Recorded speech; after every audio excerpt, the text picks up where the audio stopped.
A few weeks ago we made a video that was called How to Break Key, and we talked about breaking key, and we wrote a riff in that video and we want to make that into a proper song.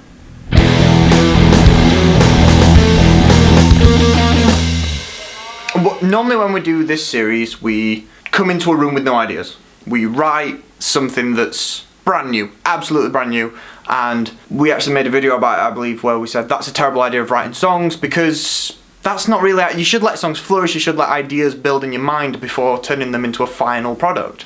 So we've done that. A few weeks ago we wrote the riff and we've kind of built on it, we've kind of talked about a few ideas that we might have had for it, and over the next week we are going to build that into an actual proper track. So we're not even going to do it on one day like we normally do, we're going to actually take some time with it. So today we are going to actually, just with our normal instruments, not adding anything on yet, we're going to write the song and the melody and hopefully some lyrics. That's going to be it for this video. On Saturday there'll be a video where we build that into a proper track. So that's what we're doing. That's, hopefully it's going to be a better track. Why don't you show us the riff, Lenny?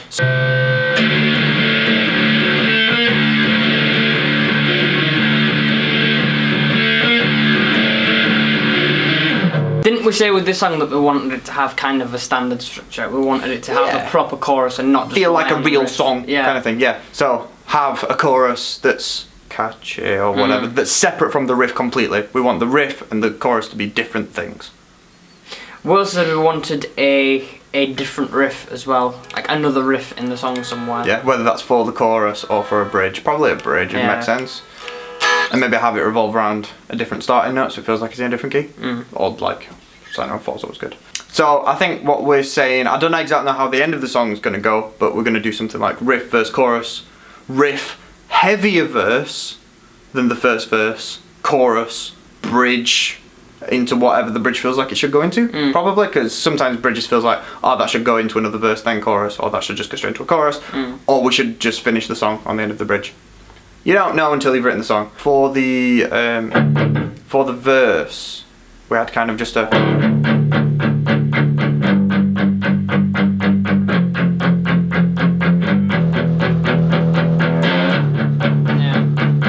If you wanted to spice that up a little bit, like every other beat, we could have it so you're not palm muting it, or you go to a higher octave. We could also do it as, because we've got...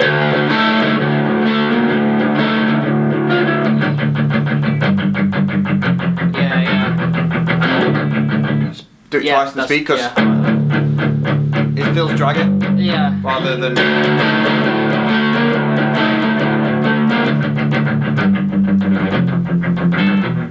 So are we saying that that's what the verse is going to be? I think so, yeah, I think that's a good verse. And then obviously we can spruce it up when we record it if we like, to make it seem a little bit not as basic. Yeah, we could even write another riff to go over that, really, and just have like a little thing that comes like halfway through or something like that. Yes, okay, so I guess the main big thing here is, where does that go? Into pre-chorus, into a chorus, what? So we've got...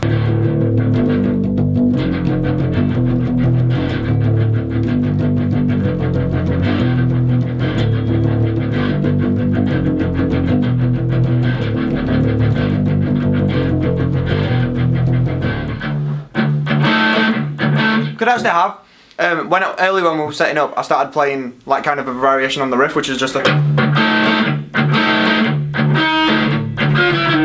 actually have that as like a pre-chorus, maybe. Like just really died down, just like one guitar and maybe like a drum beat or something, and then it just kind of impacts in with... I don't think I should have vocals over it. No, that's fine, yeah. And then we could impact in with like a really big low D chorus, going into, I don't know. Don't know if that should be a single string thing, the chorus.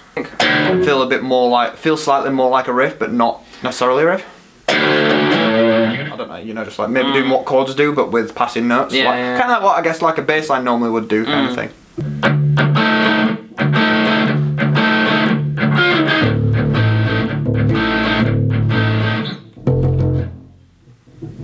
Oh, could do something like that.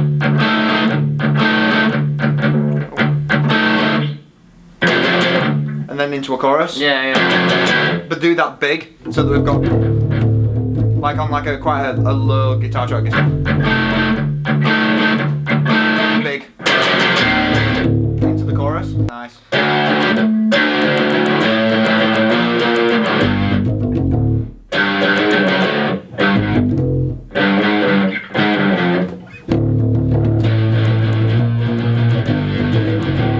works quite nicely going into the riff and everything. And it works nice with the... What are we starting on? What do you mean? How are we starting the song? I would say have some form of quiet intro thing. You know, like sometimes it starts, like there's a brand new album that starts with like a woman singing kind of operatic, or there's Queen of the Stone Age thing which it starts and it's like a radio show.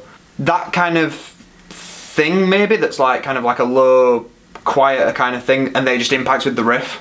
I think that's on fucking... As in something that isn't musical? Maybe, could be musical, could be just some what other about thing a playing. sample or some kind, like a... I'm gonna die every last one of you, that kind of thing from Pulp Fiction, or that kind of thing where it's a bit... There's a band that does that as well, where the intro to their album is the Pulp Fiction thing, the first scene in Pulp Fiction.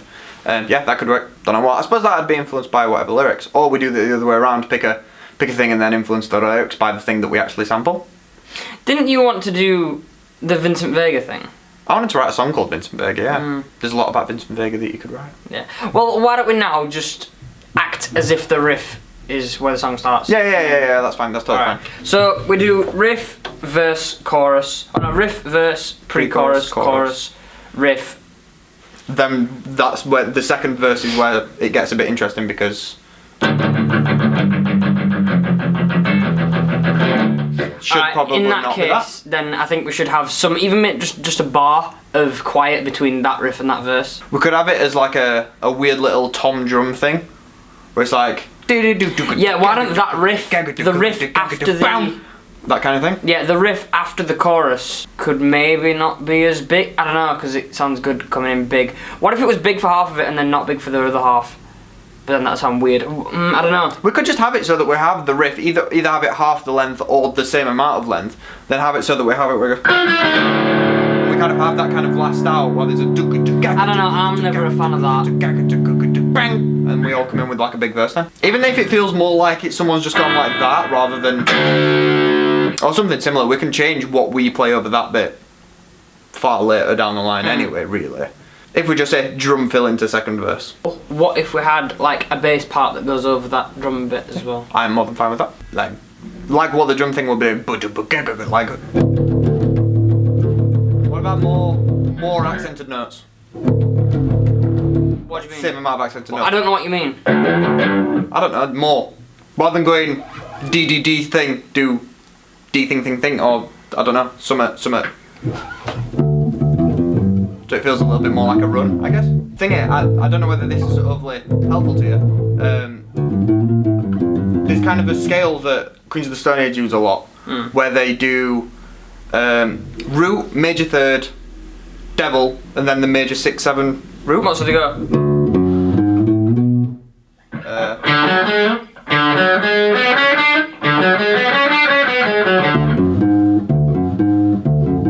Yeah. Fucking hell. They use that scale. Right, what are the higher bits then? 6, 7, 8. To catch you all up, what I've just shown Joe, I believe it was in an interview that Josh Homme was doing. He's the Queens of the Stone Age guitarist and singer. He was talking about all the scales that he did. I'm not 100% on the last few notes, but it's just the notes that I've been playing anyway. If you take a major scale, don't play the second note. So you're playing 1 to major third, and then rather than playing 4 and 5, just play the note in between 4 and 5, which is the devil's interval. Which if you play it with root sounds horrible. Right? And then you just do 6, 7, 8 like normal. And the scale sounds like this. And that sounds pretty cool. Weird. It's cool. Yeah. So I could use that. This song already sounds kind of inspired by Queens of the Stone Age anyway, so... That's cool.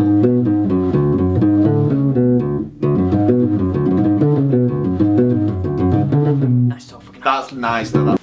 What if it stopped? What if it was... And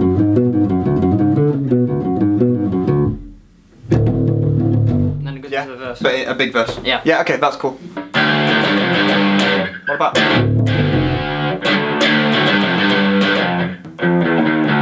I don't know. I like that though. That sounds like it's got power to it.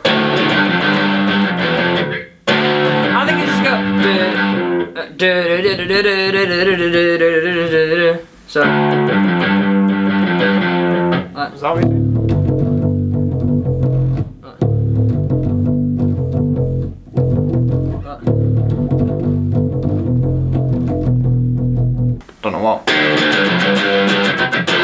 do that on like the second one. Yeah. I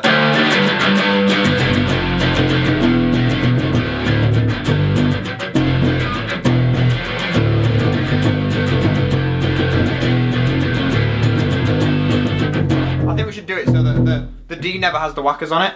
So we always do the, and that's when the whackers come in. Yeah.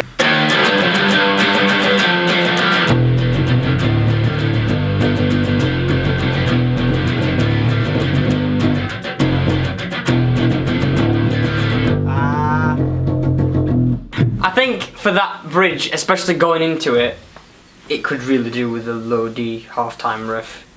Yeah.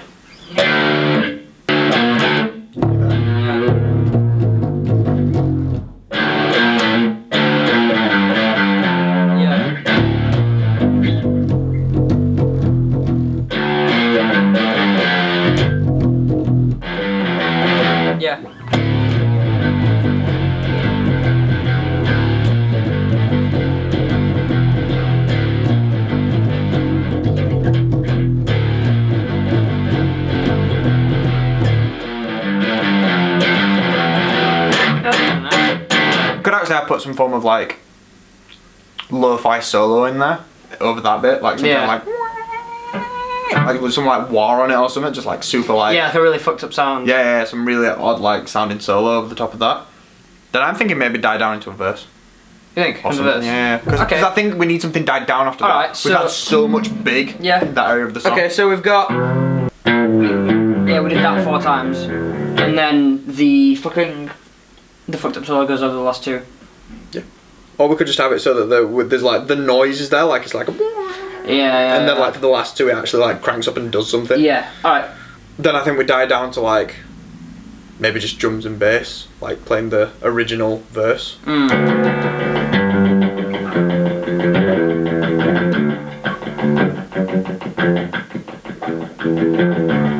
know, just bass and drums, just doing that kind of lo-fi verse lyrics over the top of that. And what we could do, idea. You know, because the normal pre-chorus is the, what we could have is actually do it so that that verse, because it's so low down, replace the pre-chorus there with the actual riff. You think? Don't you think that'd kind of lose a bit of... It'd lessen the impact of the chorus, I think. But we still don't have the stop, where we do that. Alright, yeah.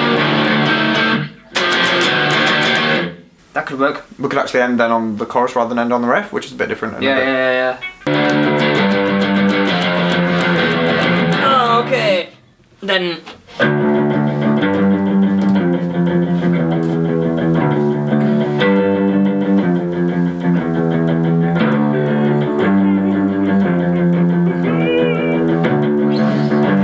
Right, Beethoven, what do you want this song to be about?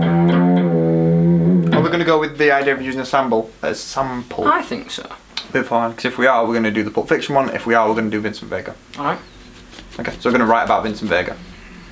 We don't have to. We could write about something that can be compared to him in some way. Well, what characteristics does he have? He's a druggie. Yeah. He's fucking heroin.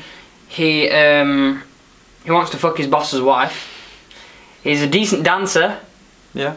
He is, however, somewhat level-headed with, is not like he actually talks himself out of trying to bang her. And he's like, right, you're going to go home, you're going to wank, you're going to be right. Yeah. He gets shot after having a shit. Yeah. We could do this in a really weird metaphor, because every time that he leaves the toilet in the film, he comes back to drastically changed circumstances. Number 1, he comes back and Mia Wallace is overdosed. Number 2, he comes back and he gets shot. And number 3, he comes back and the robbers get robbed. Yeah. Did they do that on purpose? I assume so. Yeah. Oh, that's cool. I'm assuming it has some kind of meaning or statement, but I am yet to find it out. It's in the shit anyway. Whenever you relieve yourself, shit happens. No. Etc. No. What do we want the first verse of this song to be about? Don't know. Metaphorical lyrics aren't always something that I... No, they're not, are they? Even do. Never mind excelling or whatever. I just don't do them. What about if it was talking about him, the guy who always has to clean up the shit? Okay. Well, okay, yeah. Because then we can start it with he does this, he does that, he is like this, it gives us a bedrock. Yeah, okay, yeah. I want to say something like he savors the moments before the bad things happen. Almost like saying he makes the most of when something's calm, or like that kind of thing, because that it's almost like he knows something's going to come, so he's making the most of this. Yeah. I've got he savours the moment preceding.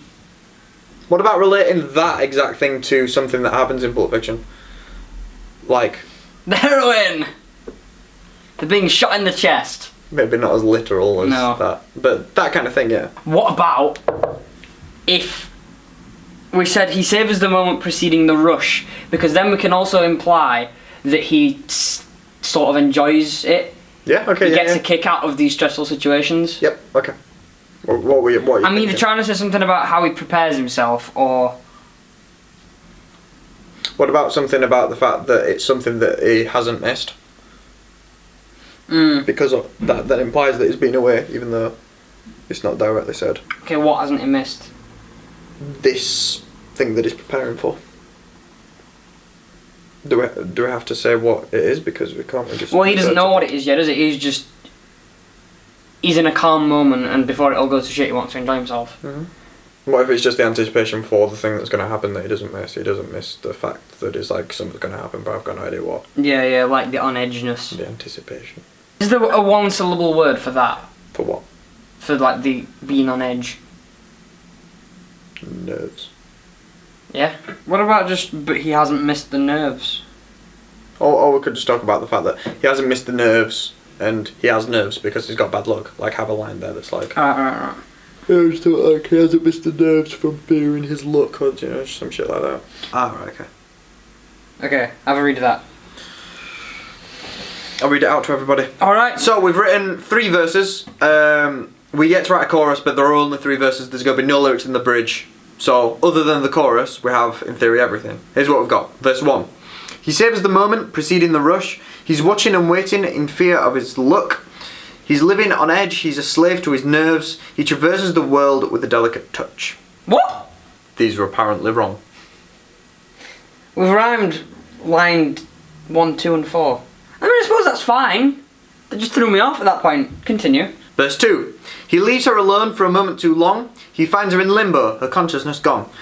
He's grounded on earth, a lover of life. His composure collapses at the end of a knife. It always feels like you're reading out like a fable when you read lyrics rather than sing them. Verse 3. His recent successes have tunnelled his mind. He's feeling complacent and careless this time. He opens the door and his chest finds a friend. A toast to St. Vincent, suave till the end. Can we have till the end? So there is verses. Alright, now we're just into chorus. Hit a bit of, I guess, writer's block. I guess. So, rather than do what we'd normally have to do, which is force a load of lyrics out, wait until we get back together, in theory, to record it. Hopefully we'll have either some ideas for a chorus, or we'll just have to write a chorus then. So, that's what we're going to do. We have pretty much a song. We just, once we've got those chorus lyrics... Write the structure down. Okay, so once we have the chorus lyrics, the only thing we have to do is for the bridgey solo bit, obviously we have to write the solo bit to go on that. I don't want to do that until we've got until we've got the bridge recorded. Once we've got the bridge recorded with drums, with bass, with rhythm guitar, it makes it a hell of a lot easier to write the solo stuff over that, so we're going to wait for that. For the intro thing, I think we're going to use when Mia Wallace introduces Vincent Vega.